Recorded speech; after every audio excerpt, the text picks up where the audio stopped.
Queria pedir a ajuda de vocês, perdão. A gente chegou a ver síntese proteica em algum momento? Eu fiquei com essa dúvida aqui.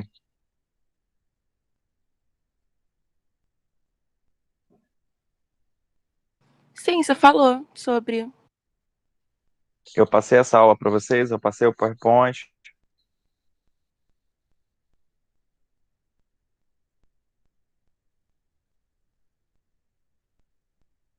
Eu não lembro se você enviou, mas eu acredito que sim. Tá.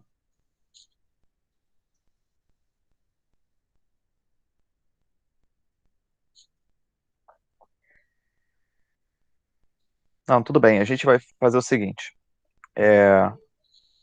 Eu vou passar a aula de núcleo, que é a aula de hoje, para vocês.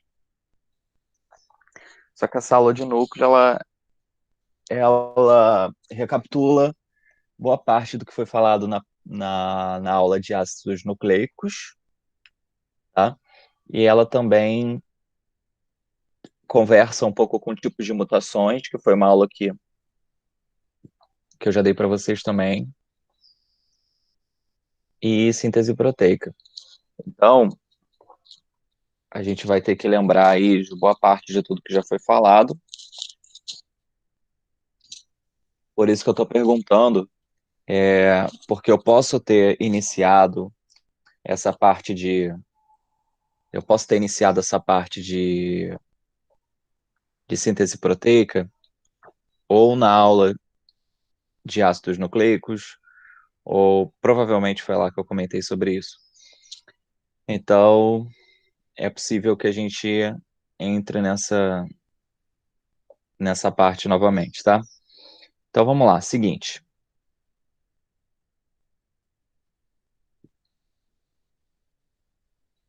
Aula de núcleo. Então, a gente já tinha visto membrana plasmática, a gente já tinha visto a fisiologia dela, a gente já tinha visto organelas e citoplasma, vimos divisão celular, mitose e meiose, e agora ficou faltando a gente falar sobre a função do núcleo e a sua constituição. Beleza? Bom, concomitante a isso, a gente já tinha visto os tipos de mutações, por exemplo, que também faz parte dessa aula. Então, o seguinte, a célula é toda compartimentada, e isso a gente já tinha visualizado, né? Então, aqui é só uma imagem para representar tudo que a gente tem dentro dela, beleza?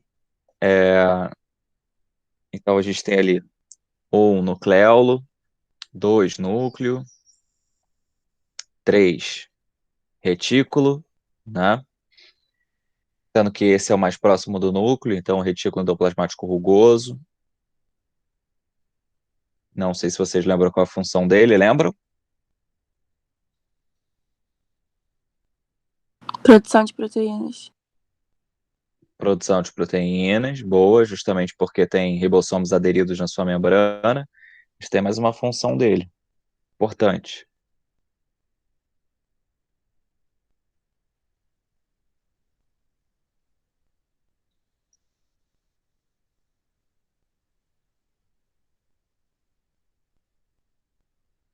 Alguém lembra?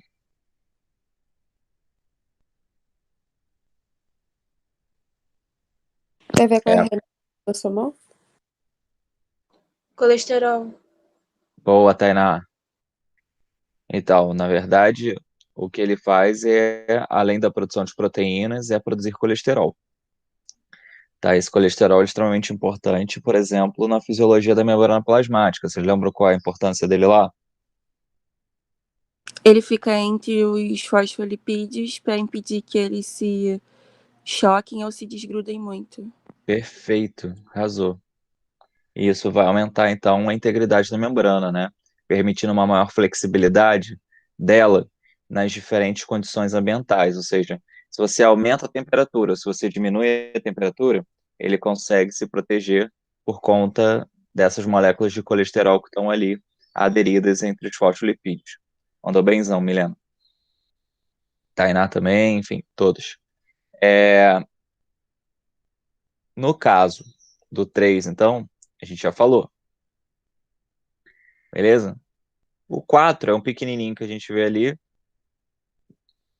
Eu poderia colocar isso como peroxissomo, enfim, não tem como eu determinar, porque se você vê 4, é uma vesícula, assim como 10 e 12 também são. Então, não tem como a gente conferir, mas o que que poderia ser?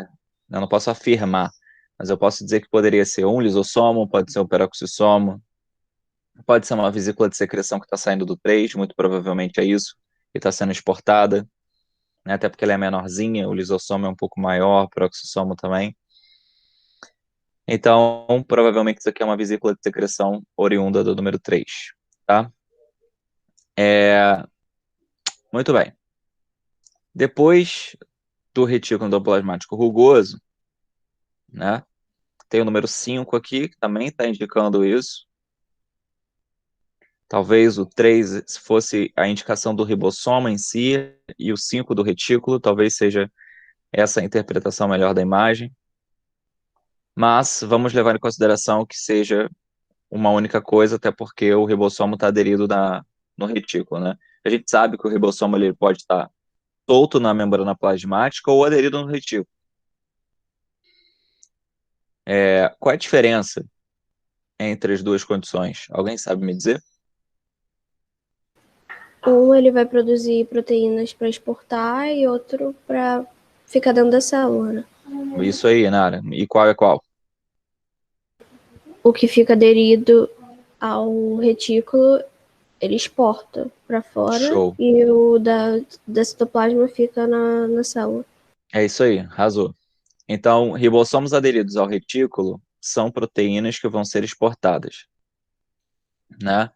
No caso de ribossomos livres no citoplasma, são proteínas que vão compor a própria célula, né? Então, essa é a diferença. O 6 é o complexo de Golgi. Qual é a função?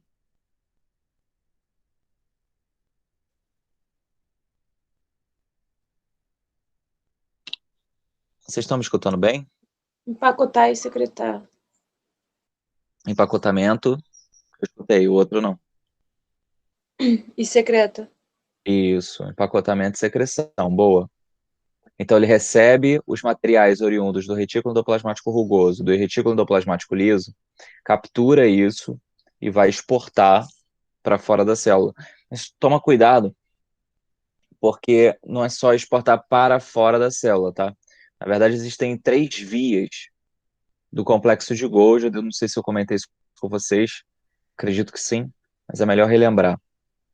Então ele recebe tudo que vem do RER e do REL, captura, então isso é a parte do empacotamento, isso do lado cis, né? A gente sabe que o lado de trás aqui, ou seja, o lado oposto à membrana plasmática, é o lado cis, e ele secreta pelo lado trans.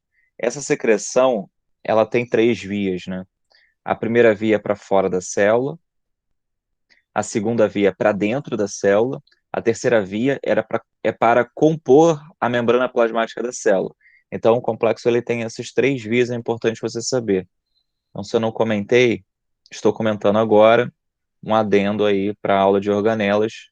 Eu tenho quase certeza que eu falei isso. Bom, eu acabei passando aqui pro complexo, né? Vocês devem ter reparado que, por conta da ordem dos valores aqui, né? Dos números. Mas eu pulei um cara que está antes dele, né? Que é o número 8, que é o retículo endoplasmático liso.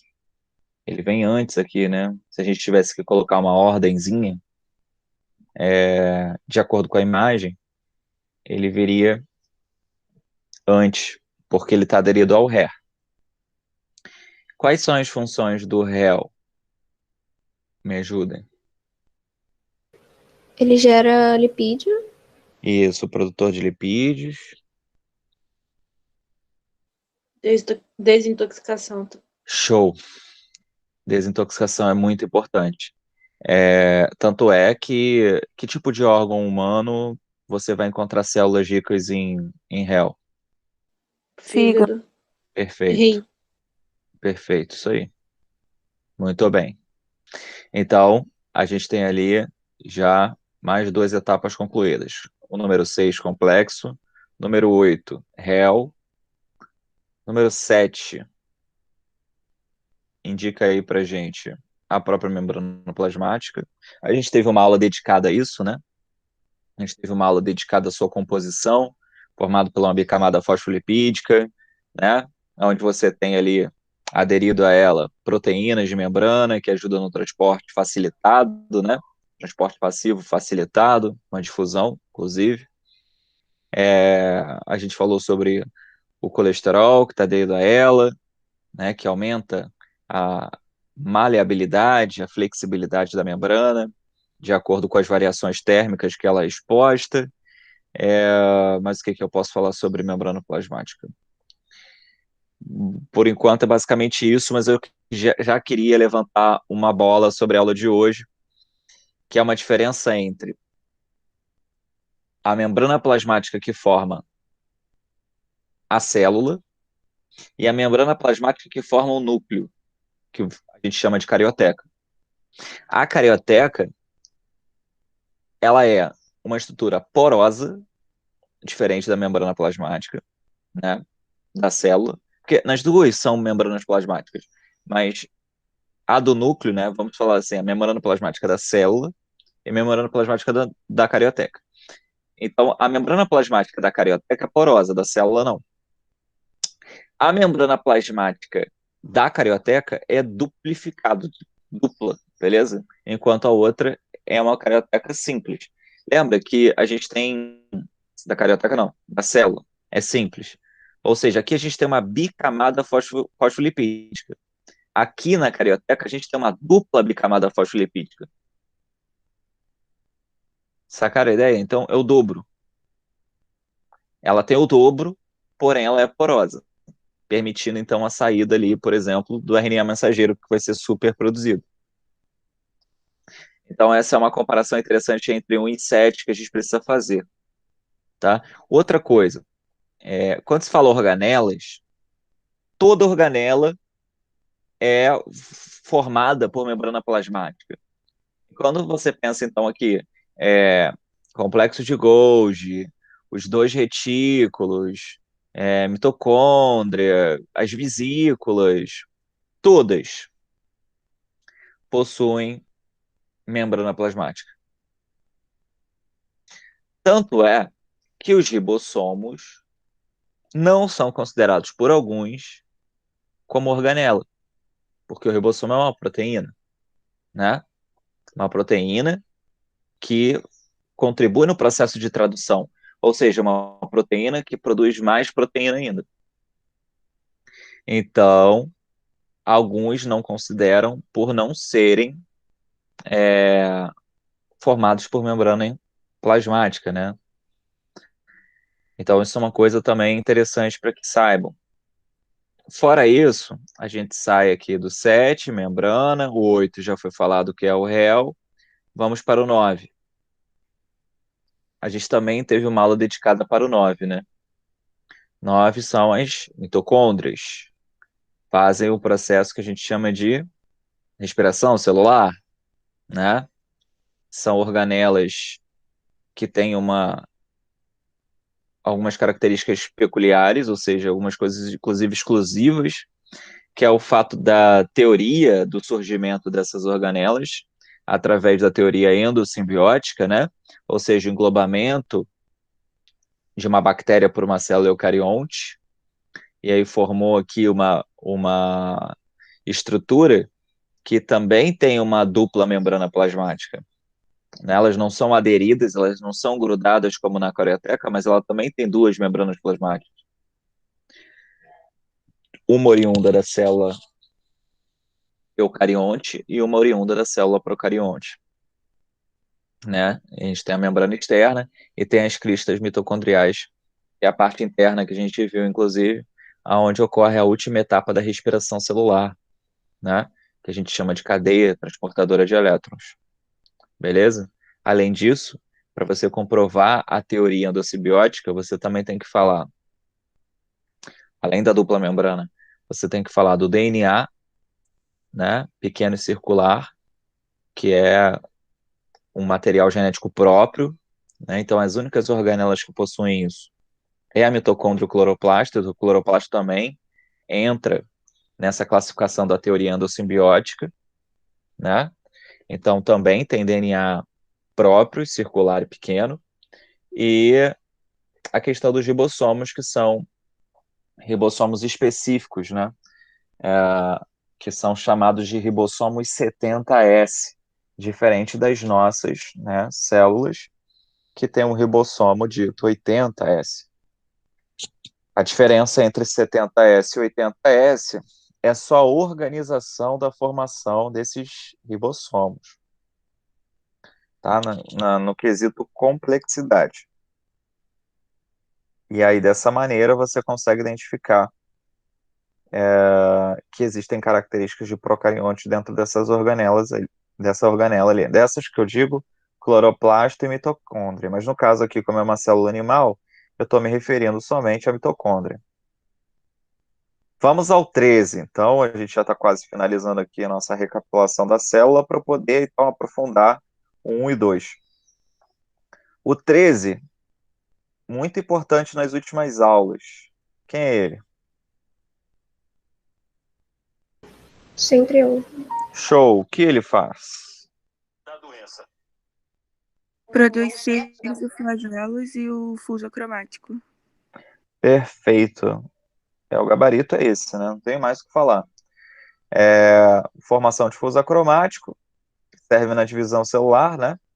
Então vai fazer o alinhamento dos cromossomos no centro da célula e separação deles lá na etapa de anáfase, tanto da mitose quanto da meiose. Muito importante, é formado por microtúbulos, que a gente estudou lá na aula de citoplasma, né? Dizendo sobre citoesqueleto, a gente viu que os microtúbulos eles fazem parte da formação de citoesqueleto, por isso ele também pode ser encontrado na formação de cílios e flagelos. Muito bem. Bom, além dele, a gente tem ali o 10, o 11, o 12, o 11 está indicando citoplasma e eloplasma, tá? O 10 e o 12, provavelmente 10 lisossomo, 12 peroxissomos. Então vamos para o 10 lisossomos, aonde a gente tem qual função dessa organela aí? Bem cobrado em vestibular, inclusive. Fagocitose, autofagia. Isso aí. Mas a função real dele é fazer o quê? São as consequências do que ele faz. Digestão. Digestão, Intracelular. isso aí. Digestão intracelular. Beleza?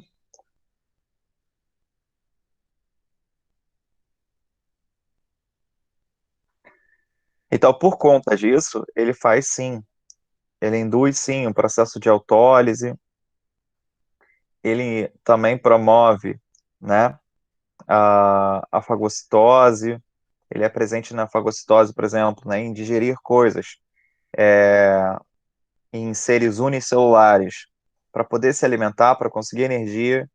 Ele também é usado nas células, nas nossas células de defesa, por exemplo, para degradar patógenos, né? Então, você pode degradar aí vírus, bactérias, utilizando essa organela. E o 12, que é o peroxissomo, tem uma função muito importante também, só que ele não é tão falado quanto o lisossomo. Qual é a função aí que o peroxissomo possui? Desintoxicação. Isso. Ele faz desintoxicação ou detoxicação. E como é que ele faz isso? Detoxicação do quê? Produz a catalase, que desintoxica o peróxido de hidrogênio no final da gliconeogênese. Perfeito. É isso aí. Ele vai degradar o H2O2 que a gente produz, né? Virando, então, água e oxigênio, que não são tóxicos. Então, a ideia é essa. Ele também vai ajudar, por exemplo, na infecção, né? por bactérias anaeróbias restritas, quando você introduz, né, joga, por exemplo, água oxigenada no ferimento, essa água oxigenada ela é quebrada pela catalase que está no sangue, né? Libera oxigênio e mata essas bactérias, evitando que você tenha doença. Então, isso é um exemplo aí também, tá? Bom, então o núcleo, a gente já estudou a célula como um todo e aonde o núcleo está, né? Então, o núcleo costuma ser o mais internalizado, justamente porque ele que controla o funcionamento, né, a fisiologia da célula, como ela vai funcionar. Qual a importância do núcleo para a célula? Então, ele delimita o espaço, tá, entre o material genético e o citoplasma. Então, ele vai ajudar a dar uma conformação a essa célula. Protege o material genético de enzimas citoplasmáticas. Eu falei para vocês isso na aula de ácidos nucleicos. Que se o DNA ele for para o citoplasma na forma de eucromatina, ele é degradado pelas enzimas citoplasmáticas, né? É, tanto é que em células procariontes esse problema não existe, né? Porque assim, pensa numa célula procarionte, ela não tem núcleo, né? Então, qual foi a alternativa evolutiva para que o material genético de um procarionte não fosse degradado lá no hieloplasma que ele está exposto?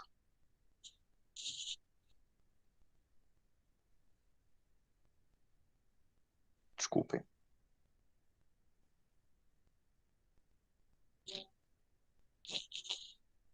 Alguém? Então, o DNA no procarionte, ele não é igual ao do eucarionte, né? Ele é um DNA circular. Porque o que você fez? Você pegou as pontas do material genético, tá? E uniu essas duas pontas. Então, ao invés de ter uma estrutura linear, como é o que a gente encontra nos animais, né? Nas bactérias, esse DNA ele é circular.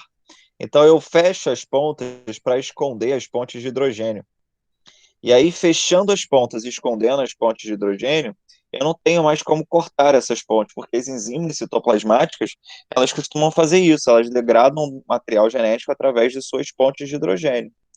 Então, quando eu falo aqui que é proteger o material genético de enzimas, é justamente isso.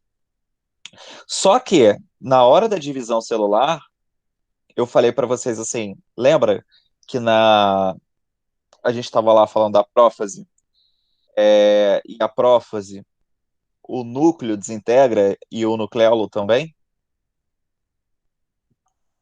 E aí lembra que o material genético ele tem que fazer alguma coisa antes desse núcleo desaparecer? Alguém lembra o que que era? Condensar. Condensar. Perfeito. Então vocês estão vendo a diferença entre o DNA da bactéria, que é um procarionte, com o do eucarionte. No caso do procarionte, não tem núcleo, então o DNA ele fica na forma circular para se proteger, mas é um DNA pequeno. No nosso caso, quando você vai fazer a divisão celular, você não vai transformar ele numa coisa circular. O que que você vai fazer? Você vai condensar esse material. Você vai enrolar ele de uma tal maneira que as pontes de hidrogênio você não consiga ter acesso a elas, de tão enrolado, de tão duro que está aquilo ali. Essa é a alternativa que as células eucariontes encontraram para proteger o seu material genético por um tempo reduzido, né? O tempo da divisão. Depois que a divisão acaba, o núcleo volta e você descondensa o material genético. Ficou claro isso para vocês? Sim. Tá, essa informação é importante. Bom, além disso, a importância do núcleo. Selecione informações que vão ser transcritas para fora. O material genético das nossas células é igual em todas as células. Então, o DNA que está na célula do dedão do seu pé é o DNA que está na célula do seu coração. É o DNA da célula que está no seu intestino. Você já foi um zigoto ali atrás, né? O zigoto era uma célula oriundo da fusão de um gameta masculino e feminino. E hoje, a partir desse zigoto, você tem bilhões de células. Então tem muita gente que acha que cada célula tem um material genético diferente. Não é isso. Né? A célula do seu olho tem o mesmo DNA que a célula do seu coração. Ué, mas por que que essas células são tão diferentes? É porque você deixa as informações para formar tecido ocular, né, ativos nos olhos e não ativos nas outras partes do corpo. Eu deixo as partes que vão compor o meu coração, né, ativas no tecido cardíaco, mas nas outras partes eu deixo ele inativado. Então, não é todo o DNA que vai estar ativo em todas as células, é só um pedaço, é só um trecho que vai ficar produzindo aquilo ali, que vai produzir aquelas coisas que são necessárias para o funcionamento desse órgão, tá? Então, isso é uma coisa muito importante também para que vocês saibam, porque eu vou ficar replicando e transcrevendo e traduzindo um grupo de informações, e não todos eles, tá? Bom, além disso, a gente tem a comunicação entre o núcleo e o citoplasma através de proteínas que vão conferir ali um coramento de DNA. Eu tenho um vídeo para mostrar isso para vocês, tá? É justamente essa comunicação que é feita e que proteína é essa que ancora o DNA. Ela já foi falada lá na aula de ácidos nucleicos. O nome da proteína é chamado histona. É ela que vai formar ali um carretel, aonde o DNA, que eu estou fazendo analogia aqui, né, do carretel com a linha da pipa. Então, o DNA seria a linha da pipa que se enrola nesses carretéis chamados histonas.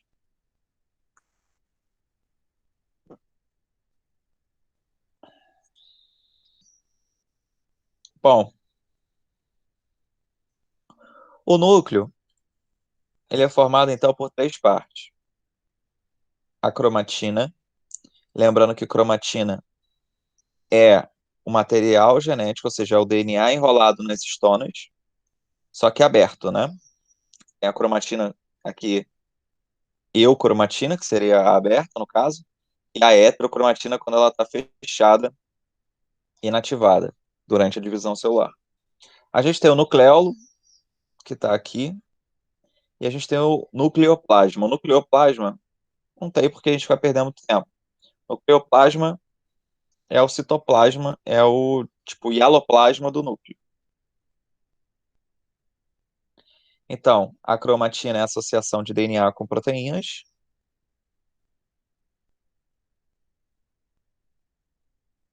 E a gente consegue ver isso muito bem nessa imagem aqui. Então, eu tenho lá a dupla fita de nucleotídeos associados por pontes de hidrogênio no formato helicoidal. Isso é definição de DNA. Esse DNA, ele é enrolado, né, nas histonas. Beleza? As histonas são essas bolinhas aqui, né, aonde o DNA está se envolvendo até que elas começam a formar aqui um complexo, um aglomerado, tá? Então, esse aglomerado é tipo uma linha de DNA enrolado nesses carretéis. Então, isso é uma cromatina, tá? Então, a gente tem aqui, a gente vai chamar isso de nucleossomo, associação da histona com o DNA.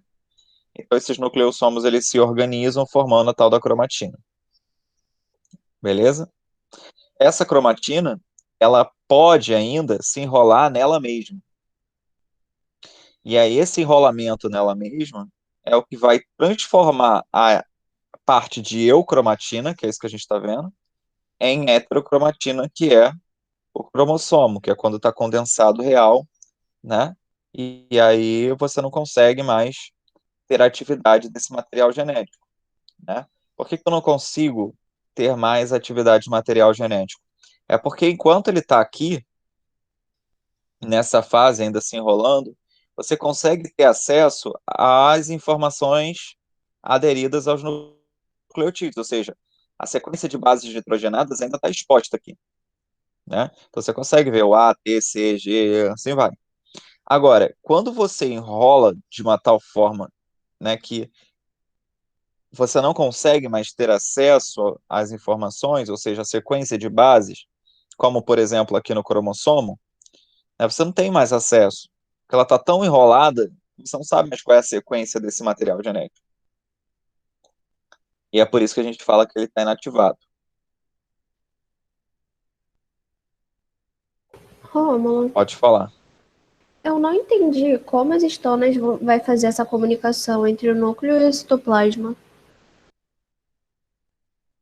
É porque eles vão se aderir nesse material genético, tá? Essas histonas, permitindo que você tenha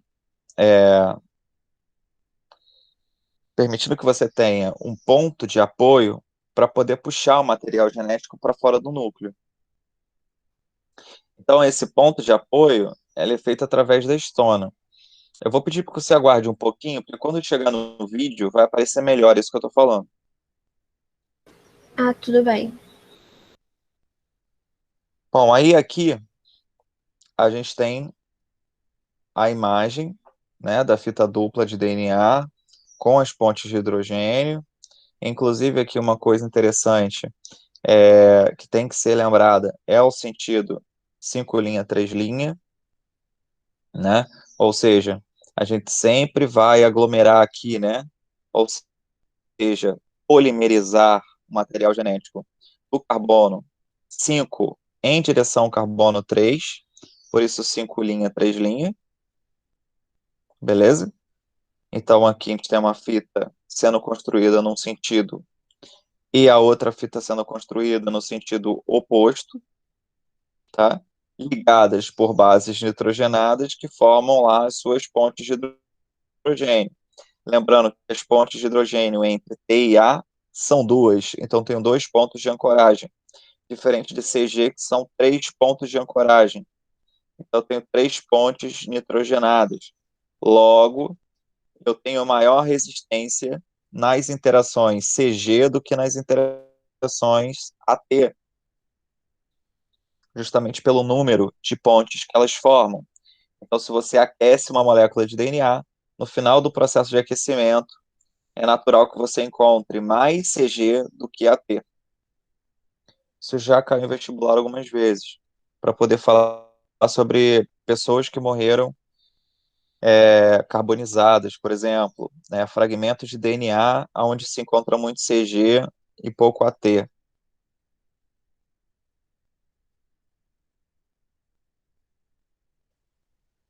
Muito bem. Só para fechar aqui essa imagem, tirando todas as informações possíveis, vamos lembrar que o nucleotídeo ele é formado por um fosfato, por uma pentose, né? No caso aqui é um DNA, então é uma desoxirribose, beleza? E uma base nitrogenada, tá? Lembrando que a diferença da ribose para desoxirribose é que na desoxirribose você não tem duas hidroxilas, né? Dois OHs na base dessa pentose. Você encontra somente um OH e o outro H. Tanto é que dá para ver aqui que só tem um H nele, não tem um OH. Né? E o outro tem um O, porque o outro H saiu para poder entrar o fosfato. Então, essa é a diferença entre a pentose do DNA e do RNA. Beleza?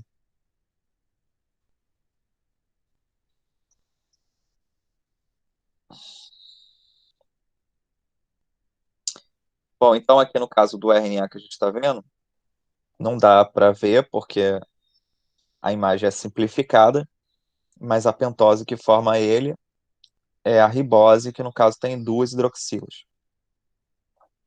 Mas além dessa diferença, a gente também vai encontrar a questão, né, das bases nitrogenadas. Existe um detalhe ali que diferencia a base que é encontrada no DNA e no RNA.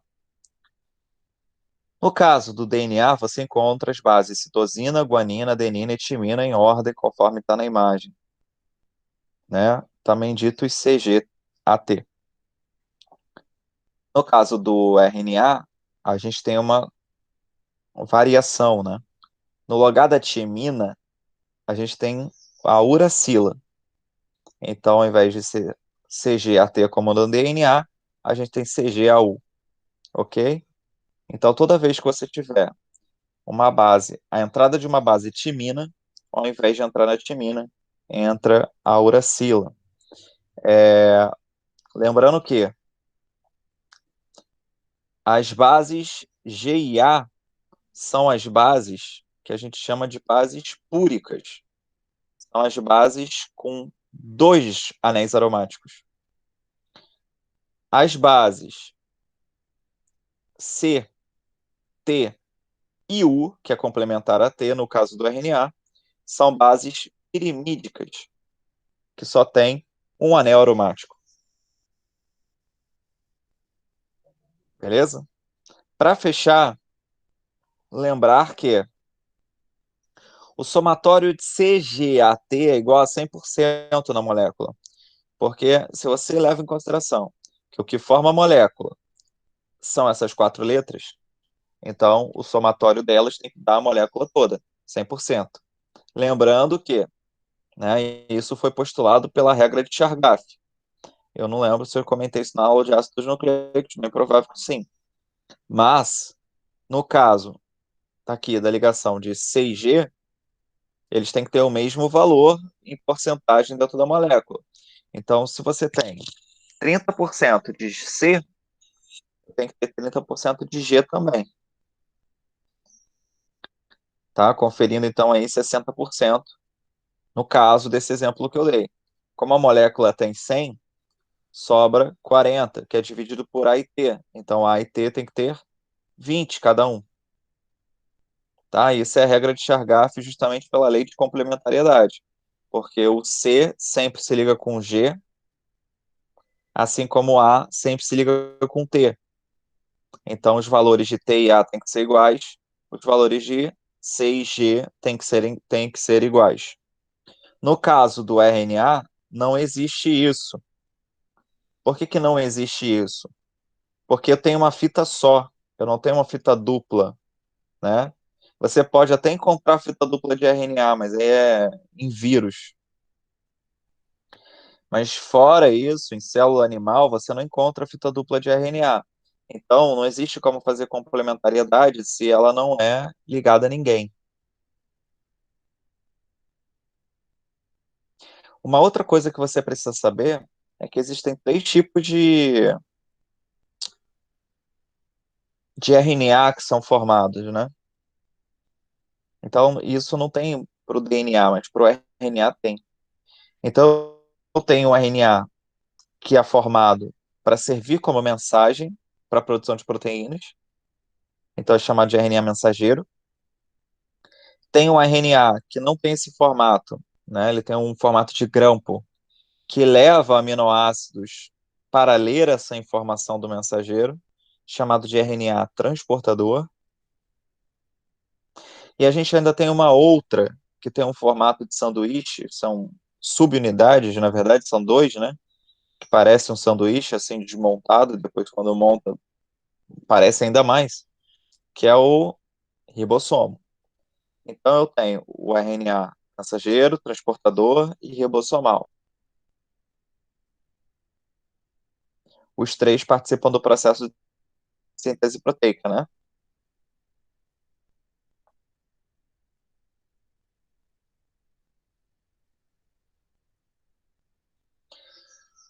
Em relação a os tipos de cromatina que a gente tem, ainda voltando aqui para a parte de núcleo, né? Então, a heterocromatina, diferente da eucromatina, é aquela que está condensada, é aquela que está inativa, né? Dependendo da situação, ela pode formar um falso nucleolo. Isso a gente verifica muito em mulher, porque a mulher é XX, né? O par sexual dela é XX. Então, como ela tem 2 cromossomos iguais no par sexual, ela não é igual ao homem, que é XY, ela pega um desses 2X dela, em todas as células do corpo dela ela faz isso. Ela pega um cromossomo desses e inativa. Ou seja, transforma ele em heterocromatina. Condensa de uma tal maneira que parece um nucleolo. E aí a gente dá o nome disso de corpúsculo de Barr. Aqui é uma imagem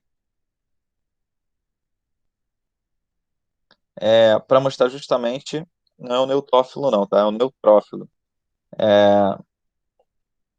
Para mostrar justamente aqui um corpúsculo de Barr numa célula feminina. Então eu posso identificar o sexo de uma pessoa por uma análise simples de sangue dessa pessoa. Se você Romulo, pode falar. desculpa, tem como você repetir essa questão do corpúsculo de Barr, por favor? Claro. Então, a mulher, o último par de cromossomos dela, que é o par sexual, é XX. Então, ela tem 2 cromossomos iguais. Se ela tem 2 iguais, ela inativa um, para não ficar duplicando informações. E aí, essa inativação vai ser a condensação desse cromossomo extra. E aí, isso é chamado de corpúsculo de Barr. O nome dessa estrutura condensada. Entendeu?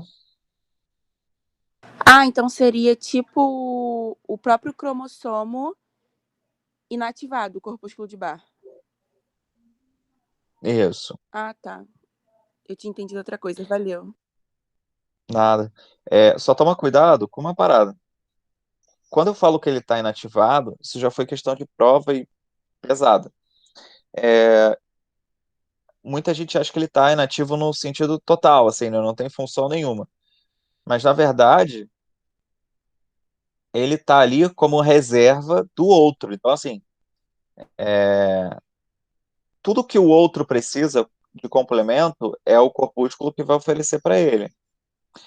Já foi feito um trabalho científico para mensurar qual é a porcentagem de atividade desse corpúsculo. E eles chegaram no valor de 10%. Então, isso também é considerado no vestibular, tá? Então, o corpúsculo de Barr, ele tem atividade de 10%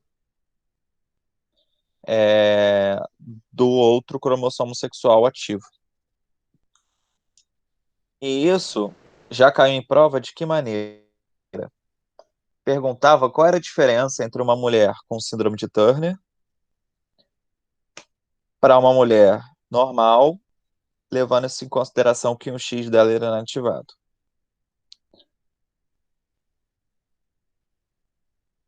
Alguém sabe responder?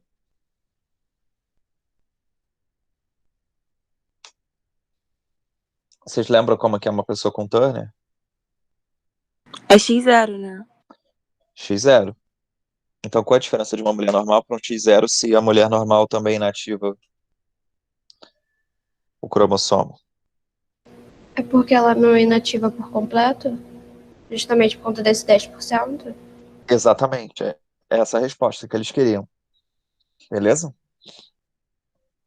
Prova específica de medicina. Mas, Rômulo, Fala. eu não entendo direito por que se, tipo, tá tudo condensado e ainda 10% funciona, porque, tipo, tem uma parte que não tá condensada, ou é realmente por ele estar condensado, ele, tipo, trabalha menos, mas ainda assim, tipo, funciona um pouco. Vamos tentar pensar, Inara, como se a gente tivesse um novelo de lã e eu tivesse a capacidade nesse novelo de lã de pegar alguns fios que estão ali mais expostos e puxar esses fios para fora. E aí eu puxo esses fios para fora. E esse fio que eu puxei, ele está exposto. Então eu posso produzir coisas a partir dele. Depois que eu produzo, ele pode voltar até se enrolar de novo. Mas sempre que eu preciso, eu vou ali naqueles fios mais expostos, mais superficiais, puxo e codifico, ou seja, transcrevo, traduzo. É por isso que a atividade dele não é 100% fechada, entendeu? Porque você tem regiões que não estão tão protegidas. São pequenas regiões, mas existem regiões que não têm essa proteção total justamente pela maior exposição por estarem na superficialidade ali da estrutura. Mas, fora isso, os que estão mais internalizados não conseguem ter produção de nada. Por isso que existe a produção, porém é uma produção reduzida. Melhorou? Ah, entendi. É isso. Romo, Diga. mas no caso das doenças ligadas ao sexo, no caso de esse cromossomo tem o defeito, foi inativado, dá pra, no caso dominante, uma doença dominante, dá pra falar que vai se expressar em menor intensidade, alguma coisa relacionada a isso?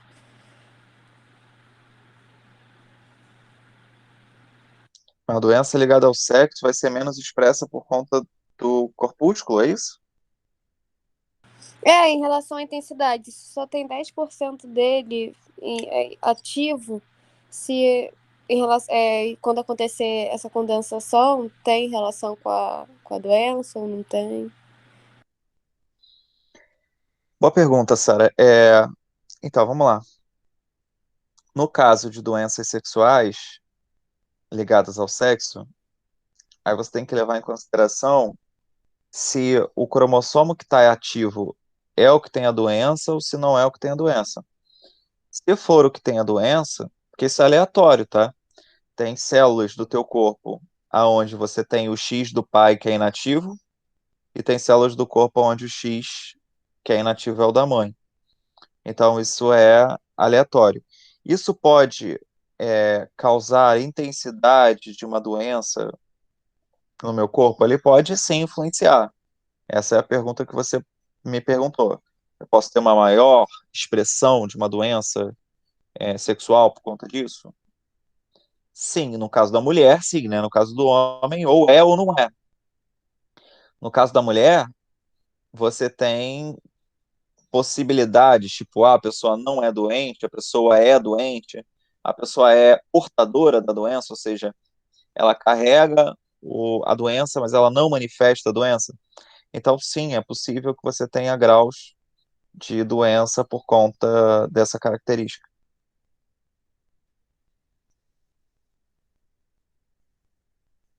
Foi? Foi, valeu.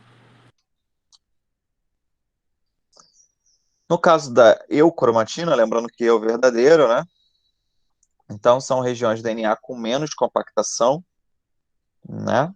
Ou seja, os genes estão ativos, tem maior superfície de contato com as proteínas do citoplasma, e assim você consegue orientar a produção dessas proteínas para onde elas devem ir.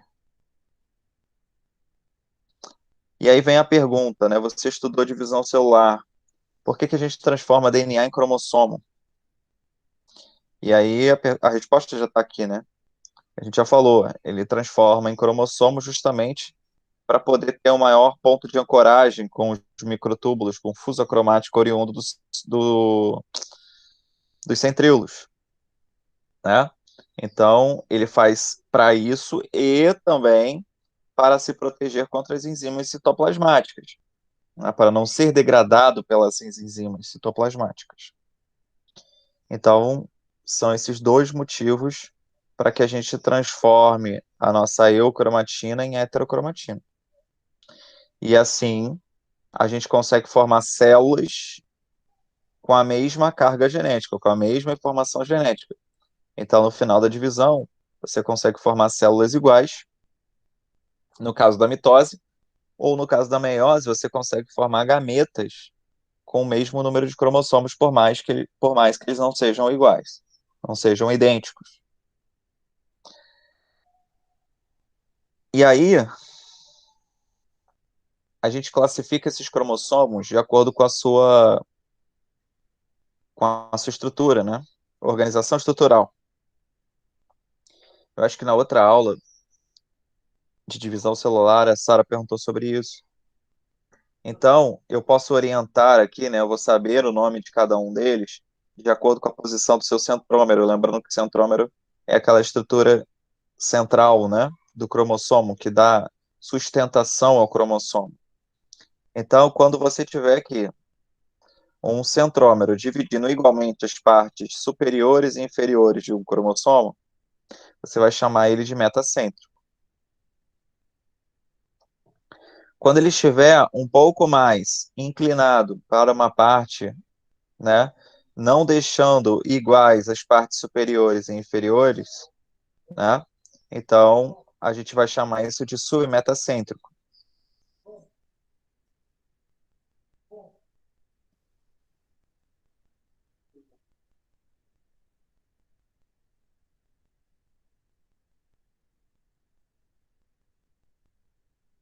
Foi até aqui?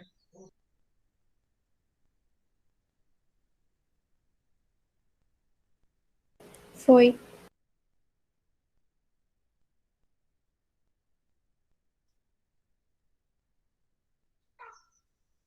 Beleza. Quando ele estiver numa ponta, a gente vai chamar ele de acrocêntrico.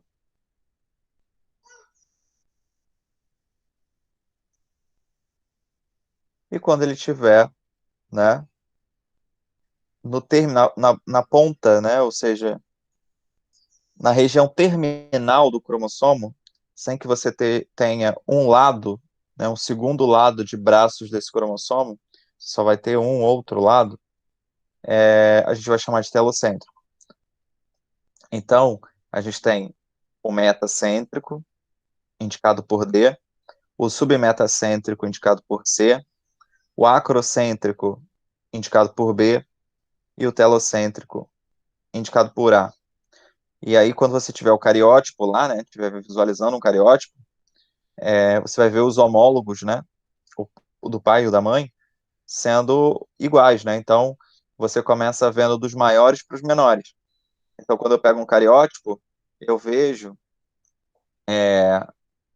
os homólogos metacêntricos, depois os homólogos submetacêntricos, acrocêntricos, telocêntricos, que são os menores, e aí, por fim, vem o sexual, que são grandes também, mas eles são exceção, né? Eles não fazem parte desse grupo aqui, que é o grupo de autossômicos, né?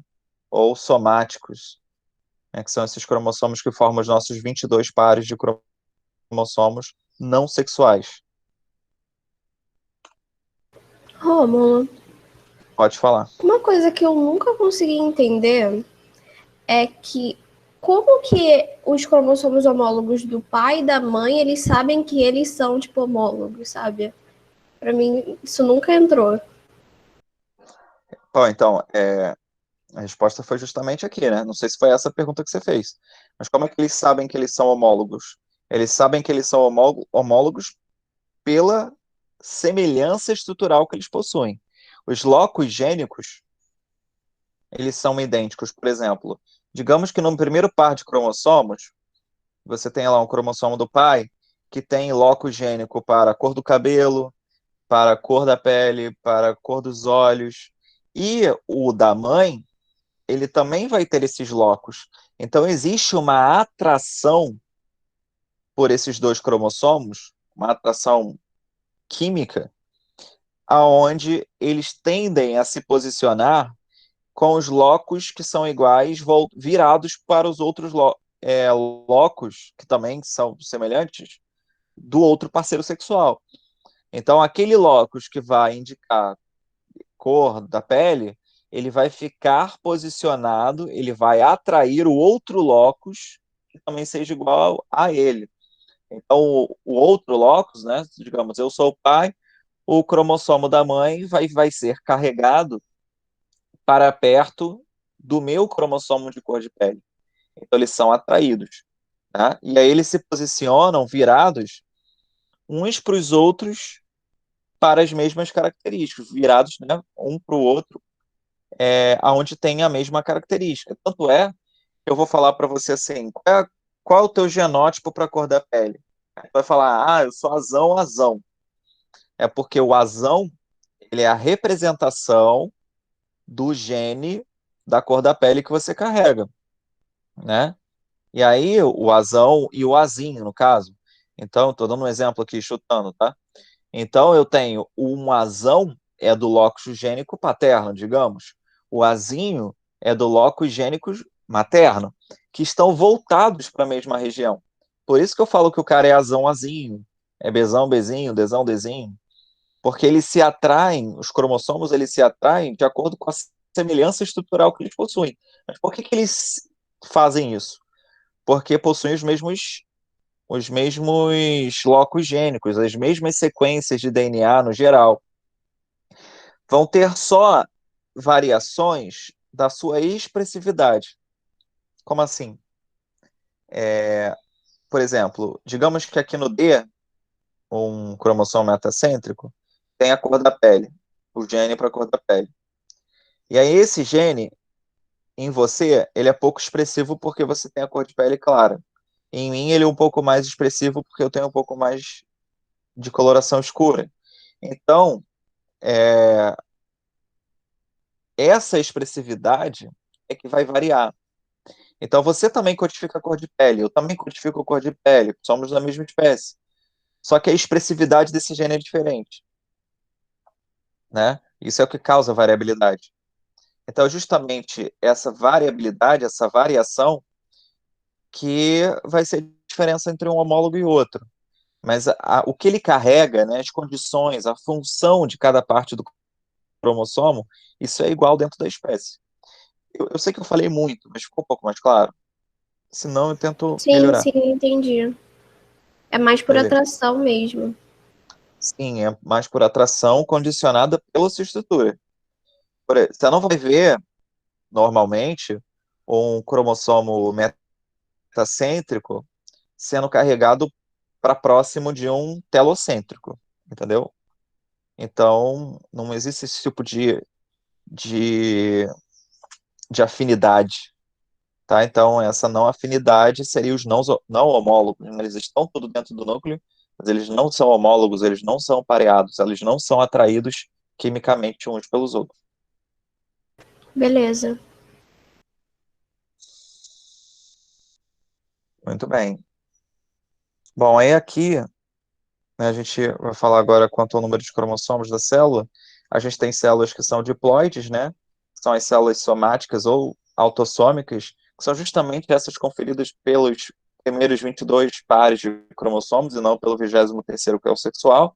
A gente representa as células diploides com o valor 2N, onde N é o número de cromossomos. A gente coloca N porque cada espécie tem um número N de diferente, né? Então, o número N do ser humano é 23, né? Então, como somos diploides, o total é 46. A gente tem dois de cada par, né? Então, eu tenho, tipo, o par um, o par 2, até o 23º par. Por isso, 2N, 2 vezes 23 igual a 46. Você pode pegar uma abelha que tenha, sei lá, 18. Se ela é diploide, 2 vezes 18, 36. Enfim, cada espécie vai ter o seu.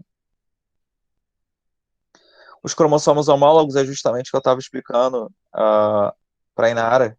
Então, você tem um cromossomo que tem a mesma estrutura que outro, só que oriundo de um parceiro sexual. Então, digamos, eu tenho o vermelho aqui, oriundo do pai ou da mãe, e um azul aqui, que é do seu parceiro, do pai e da mãe. Então, se eu digo que o vermelho é da mãe, que o azul é do pai, e eles têm a mesma estrutura química, carregam os mesmos locos gênicos. Então, isso eu vou dizer que são homólogos, eles tendem a parear-se. E por que que eles pareiam? Porque quando eles vão formar gametas, a gente sabe que rola o crossing over lá na prófase, né? Sendo mais preciso, lá no diplóteno, do paquítano para o diplóteno da prófase. Então, é justamente lá que a gente vai ter lá a troquinha, né, de braços desses cromossomos. A gente chama de quiasma, na verdade. E aí, no final, a gente vai formar combinações cromossômicas diferenciadas. Então, repara, eu tinha um cromossomo Azão, Bzão e Azinho, Bzinho. né? Então, Azão, Bzão. Azinho, Bzinho são duas configurações. Agora eu tenho Azão, Bzão, Azinho, Bzão, Azão, Bzinho e Azinho, Bzinho. Repara que são 4 possibilidades diferentes, enquanto eu tinha 2 possibilidades. Beleza? Então, é isso que a gente consegue conferir aqui.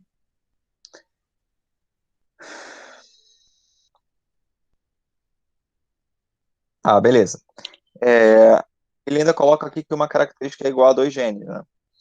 Porque assim, aqui eu tenho um cromossomo que é o azão, representado pelo alelo azão. Eu tenho um cromossomo representado pelo alelo azinho, sendo que isso é um gene e isso daqui é um gene.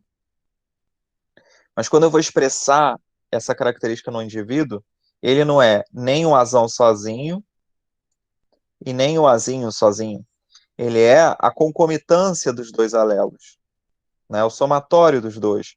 Então ele não é só azão, ele não é só azinho, ele é azão azinho. Ele vai expressar algo de azão azinho, e não só do azão e nem só do azinho. Beleza? Esse é comum em células que são multicelulares.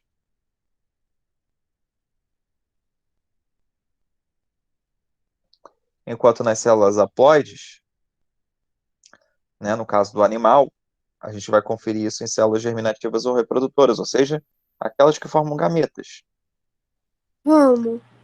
Pode dizer. Tipo assim, ficou meio confuso pra mim agora, porque, tipo, tu mostrou aqueles cromossomos, aí tinha o azão com o besão, enfim, esse daí mesmo. Só que, tipo assim, quando a gente faz aquele negócio, aquele quadro da genética, a gente faz as possibilidades de cada gene ficar junto, né? Só que nisso ainda tem a probabilidade de ocorrer o crossing, ou não? Ficou um pouco confuso para mim, Sara. Você pode repetir? Tipo, quando a gente faz aquilo de montar as possibilidades do gene, a gente conta como se fosse tudo igual, só que ainda tem a possibilidade de ocorrer o crossing ou não. Então, aquele quadro no caso da meiose, é em outro caso. O quadro que você está falando é o quadro de Punnett? É a segunda lei de Mendel. Entendi o que você quis dizer. Porque quando a gente calcula, parece que, tipo assim, a proporção é sempre igual. Não igual, tem aquela possibilidade do crossing ocorrer ou não. Então, tipo assim, quando a gente monta aquele quadro, fala da meiose, porque não conta com essa chance de ocorrer ou não. Quando você estuda quadro de Punnett, lá as leis de Mendel, a gente já pega o gameta pronto, né? Então eu falo assim, o indivíduo formou o gameta, por exemplo, vou pegar a ervilha ali, tá? Você tem lá Vzão, Vzinho, né? Tipo, Vzão, Vzão, ou Vzinho, Vzinho para cor da ervilha, se é amarelo ou verde. Quando eu digo para você que um cara é Vzão, Vzão e o outro é Vzinho, Vzinho, isso é o genótipo dele, né? E aí eu digo assim, o Vzinho só pode gerar gametas Vzinho. O Vzão só pode gerar gametas Vzão. Existe crossing over aí? Existe. Se eu formei o gameta, tá? Eu tenho que levar em consideração o crossing over que esse gameta ele possui. Só que assim, a gente desconsidera as taxas de crossing over nesse tipo de cruzamento. Porque por mais que você tenha crossing over ali, né, você vai ter variabilidade, a característica em si, ela não tende a ser tão alterada nessa análise. O que eu quero dizer com isso? Teve crossing over? Teve. Porém, por mais que você tenha esse crossing, a carga genética para uma determinada condição, ou seja, para a coloração da pele, para a coloração dos olhos, ela não vai ser altamente expressiva de uma geração para outra. Então, eu vou tentar trocar em miúdos aqui. Se a tua família tem uma carga genética de alelos recessivos para a cor da pele, a chance de você ter um crossing e gerar uma característica escura é quase impossível. Porque como é que eu vou criar variabilidade de uma coisa que não existe, entendeu? Como é que eu vou criar variabilidade de uma carga onde a minha família inteira é branca e eu tornar essa característica escura? Então, assim, essa variabilidade, ela existe quando você tem muito material genético diverso. Então, se a minha mãe e meu pai são geneticamente mais diferentes, assim, são mais distantes geneticamente, a taxa de crossing ela tende a ser maior. Então, isso vai fazer com que eu tenha crianças que sejam um pouco mais claras, um pouco mais escuras do que aquilo que a família apresenta.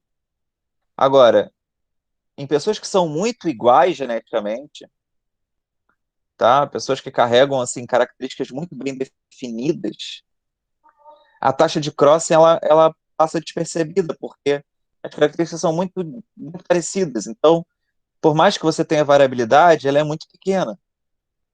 E essa tua pergunta, ela, além de ser muito complexa, ela é muito boa, porque isso explica justamente o que é muito cobrado em provas de vestibular, a questão do processo evolutivo. A gente se reproduz para evoluir, né? A gente se reproduz para criar variabilidade, e essa variabilidade é, ela ser um caminho de adaptação para os nossos filhos no meio que está mudando. Então, evolutivamente falando, quanto mais distante eu for geneticamente do meu parceiro sexual, maior vai ser a variabilidade, maior vai ser a taxa de variabilidade do meu filho, e vão ser as chances de adaptação dele ao meio, porque ele vai ter uma maior taxa de variabilidade, tá?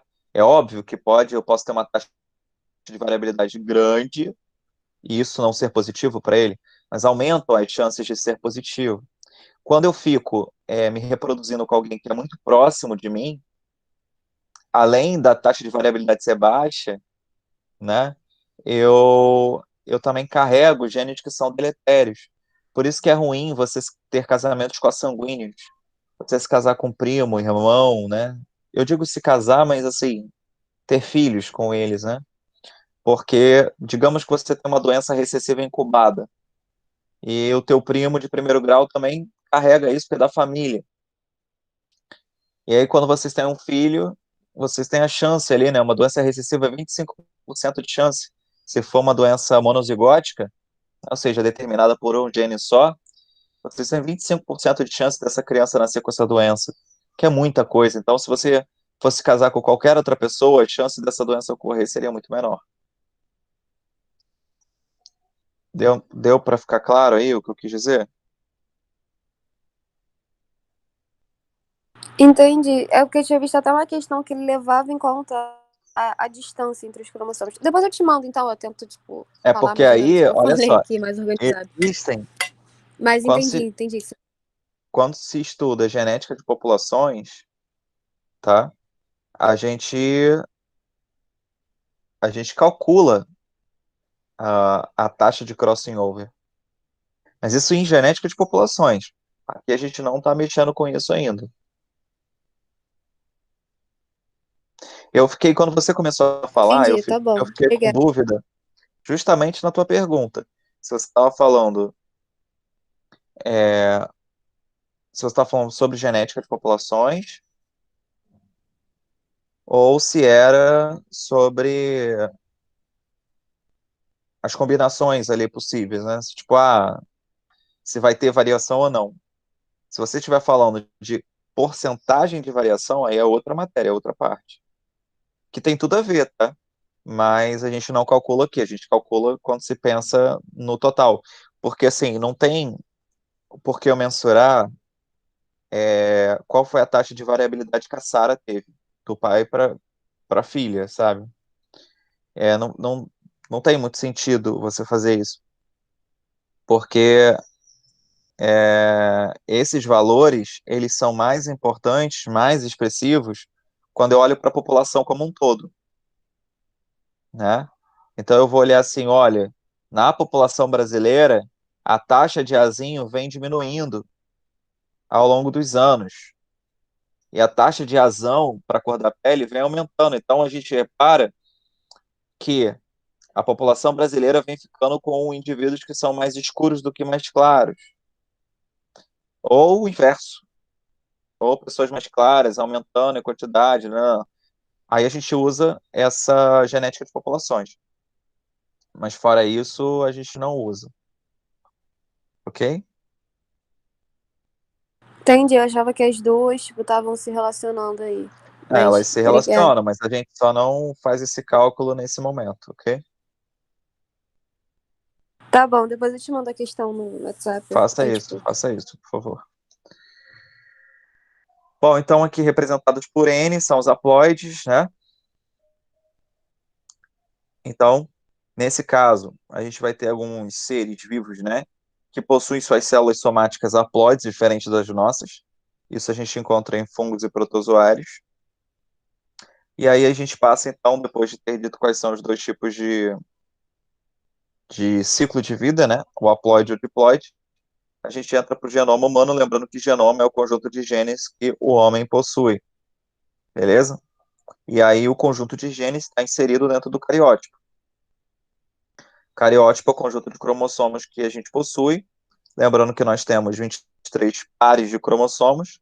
Então aqui eles estão colocados em ordem do maior, lembrando que o maior são os metacêntricos, para o menor, que são os telocêntricos, e o sexual, que é o último, que é grande também, tá? Então ele não entra nessa classificação de organização estrutural, né? Ele vem separado.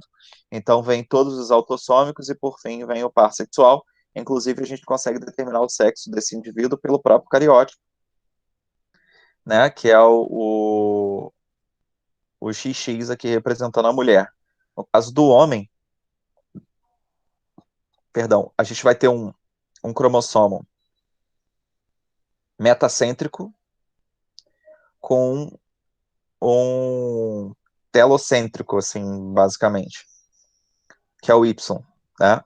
Então, é o único aqui caso onde você vai ter pareamento de cromossomos que não são homólogos, né? No caso do XX é homólogo, no caso do homem é não homólogo. Bom, e aí a gente diz o seguinte, que 50% da criança, né, é oriunda do pai e 50% da mãe. Então seria tipo seríamos nós meio clones dos nossos pais? Não, justamente pela colocação que foi feita agora sobre a questão do crossing over. Então você não é metade da mãe, metade do pai, literalmente dizendo. Nós carregamos 50% do pai e 50% da mãe. Isso é um fato. Mas nós não expressamos 50% do pai e 50% da mãe, porque nós somos uma variabilidade desses dois montantes de 50%. Então, eu sou uma variação dentro dos 50% do pai e da minha mãe, né? Então, é isso que acontece, beleza? E é justamente isso que faz com que você possa ter 10 irmãos e cada um ser de um jeito diferente. Pode ter um irmão que tem características que não são iguais às do outro e assim por diante, né? Existem detalhes que nos aproximam dos nossos pais, né? Fenotipicamente dizendo, né? Pessoas, inclusive, que puxam muito os traços dos pais, mas tem outros que quase não puxam. Isso vai muito essa carga genética da combinação de pai e mãe.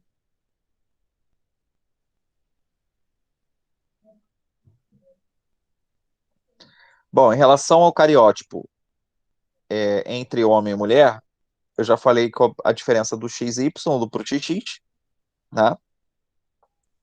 Então dá para ver aqui, ó, nessa imagem. A imagem do lado esquerdo é igual ao que eu já tinha falado. A do lado direito é o Yzinho somente, né? Então, junto com o X. Então, aqui é não homólogos, aqui são homólogos. Dá para ver de cara a diferença entre um cariótipo e outro. E a gente estuda aqueles tipos de anomalias genéticas, né? Síndromes, é, as, as aneuploidias, principalmente, né?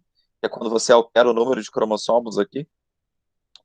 Então, você consegue ver uma síndrome de Down, você consegue ver um Turner, um Klinefelter, você consegue ver só por visualizar o cariótipo do indivíduo, tá?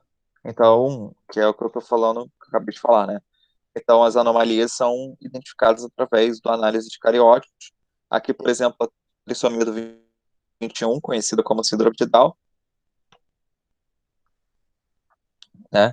Aqui Turner, que é o X0, também representada por X, porque ele não possui um segundo cromossomo sexual, né? A gente poderia falar aqui quais são as características de cada anomalia, dizendo ali, pescoço encurtado, olhos amendoados, é, um distúrbio cognitivo com diversidade de expressividade, isso no caso do Down. No caso do Turner, pescoço alado, enfim, tem algumas características, né? O Turner é uma mulher porque não tem Y, tem que lembrar isso.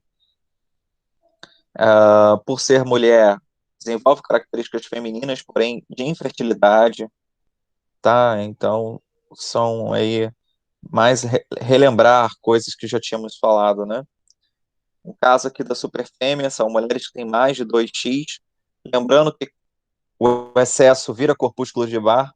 Então, no caso dessa mulher aqui, você teria um X ativo e 2 corpúsculos, mas existem casos de mulheres que têm 4x e 3 corpúsculos de Barr.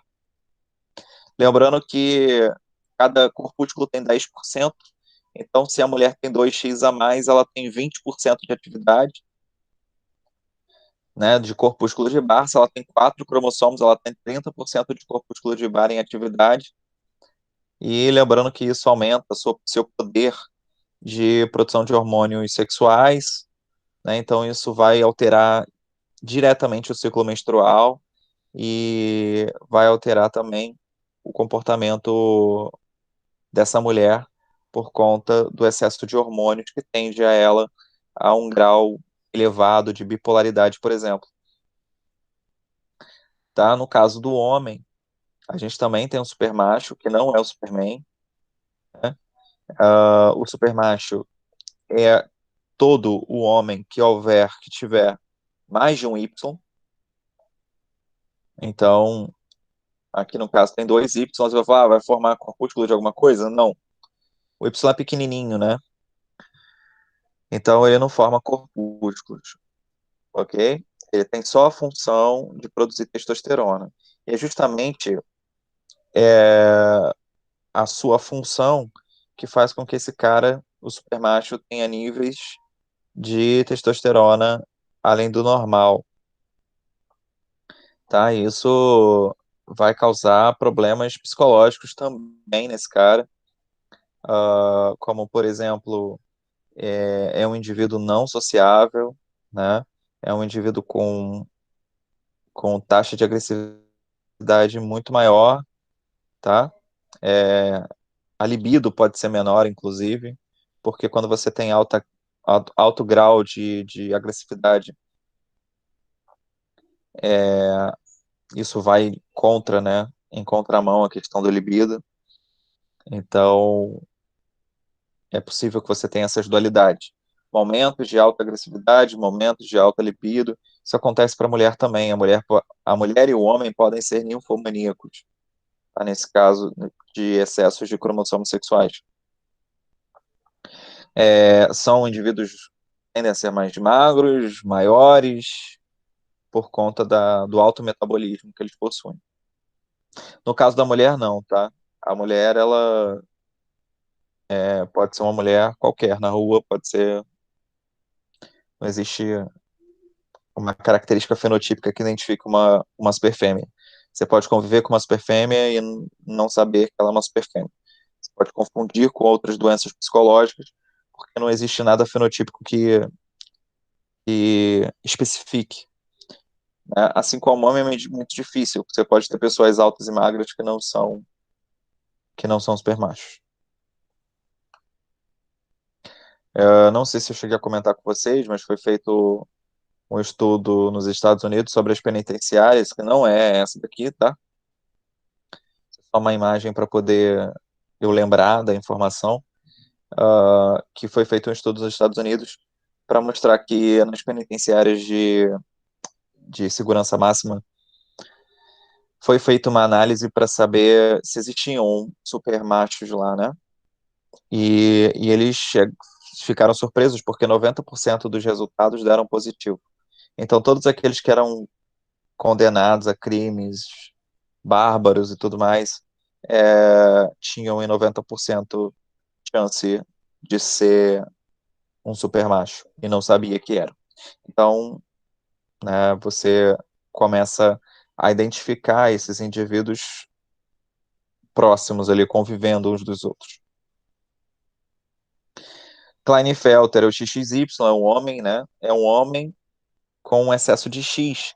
Então, ele é um homem, porém, ele tem pênis e tal, testículo, porém, ele tem aspectos femininos. Isso não tem nada a ver com sexualidade, tá? Isso tem a ver o aspecto feminino por conta do excesso de hormônio feminino.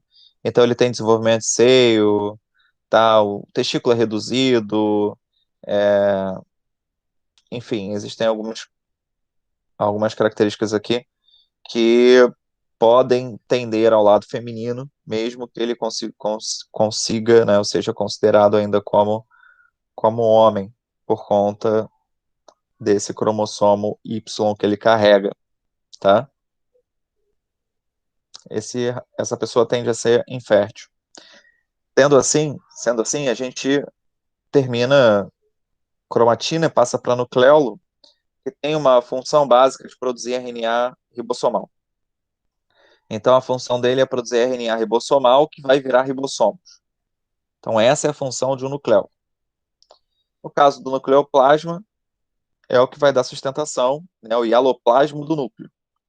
Então, a gente já havia falado sobre isso, tá? Sendo que é bom lembrar que nem todo mundo tem núcleo, né? Então, quando você pensa em células procariontes, elas não possuem núcleo. Então, o DNA ele fica solto no citoplasma, beleza? Diferente do eucarionte que tem carioteca, que é o que você verifica na célula animal e na célula vegetal. A diferença é que no animal, você tem um núcleo que fica centralizado, né, bonitinho. No vegetal, ele é mais lateralizado por conta do vacúolo. O vacúolo ocupa um espaço muito grande dentro da célula. No caso da procarionte, né, a gente não encontra isso, né, o material genético enrolado aqui fora, e você não encontra carioteca, e ele se protege sendo circular. Ficou alguma dúvida aqui?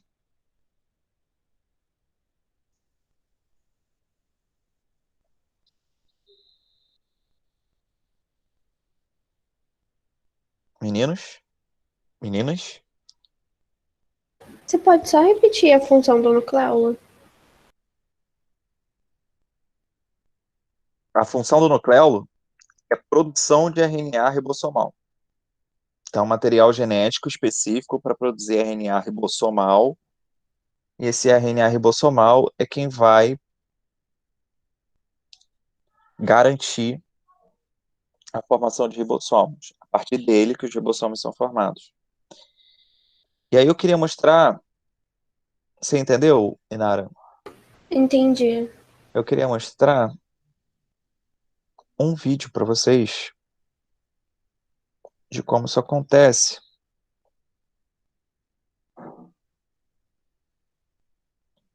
Espera aí, eu vou parar de apresentar aqui para mostrar.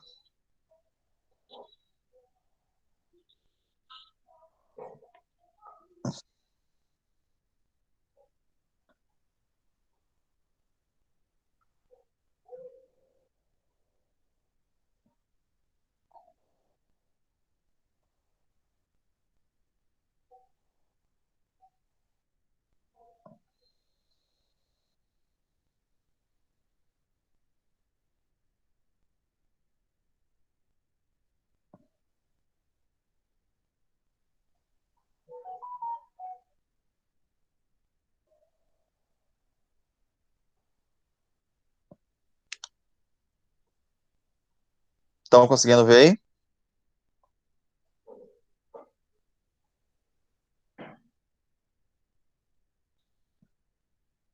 Pessoal, Sim.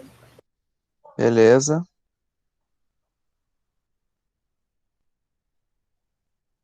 Então, vamos lá.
Foi, galera?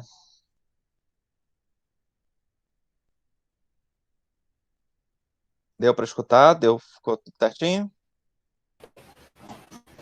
Eu não escutei nada, não. Não deu para escutar? Eu, pelo menos, não escutei, não, mas eu entendi. Fala, Tainá. Pra escutar, não, deu só pra assistir, mas deu pra entender direitinho. Ah, tá. É porque ali, o que que tá acontecendo? Eu achei que vocês estivessem escutando. É, ali, eu vou até deixar aqui para vocês, se vocês quiserem assistir depois, de novo, o link aqui no, nas mensagens do chat. Então podem copiar aí se vocês quiserem, tá? É, mas ele está mostrando basicamente como é que é feito a. Ele está mostrando o núcleo, a replicação e a transcrição do DNA, posteriormente a tradução, ou seja, a síntese proteica. A gente estuda núcleo justamente para entender como é que é feito a síntese proteica. Tudo isso que a gente falou aí hoje é para que a gente tenha uma ideia como o núcleo é formado e o que, que cada parte que compõe ele serve na síntese proteica, contribui para esse processo. Então, é essa função básica aí que o vídeo traz para gente, tá? Ele está muito associado à aula de síntese proteica, os exercícios estão muito voltados para isso também. Então, é necessário que talvez você volte na aula de ácidos nucleicos para poder lembrar algumas coisas. Eu vou colocar agora esse material que eu dei para vocês aqui, eu vou colocar lá no WhatsApp também, para que vocês, caso não tenham necessidade, revejam, tá? E qualquer dúvida, falem comigo, ok? Beleza. Beleza, então, meninas.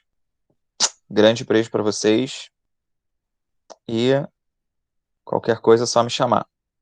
Beijão.